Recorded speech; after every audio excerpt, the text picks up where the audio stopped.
ایک گاؤں میں کبھی نہیں بھولوں گا، میں نیا نیا تبلیغ میں تھا، ہم ایک گاؤں میں پہنچے پیدل تھک ہار کے، ابھی سامان رکھا ہی تھا کہ مسجد کے امام آئے، انہوں نے ہمیں ماں بہنوں بیٹیوں کی گالیاں نکل، اتنی غلیظ گالیاں کہ زمین کانپ اٹھے، آسمان تھر تھر آ جائے۔ تو میں بالکل نیا تھا، تو انہوں نے بستی کے لوگ بلائے، انہوں نے ہمارے بستر اٹھا کے باہر پھینک دیے، اور پھر انہوں نے فرمایا مسجد دھوو، مسجد ناپاک ہو گئی ہے۔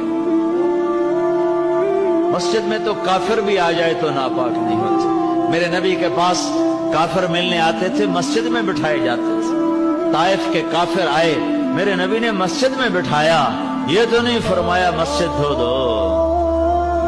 ہائے ہائے، اتنا تعصب، انہوں نے ہمارے بستر باہر پھینک دیے، نکل جاؤ، نہ تسی نبی دے منن والے، نہ تسی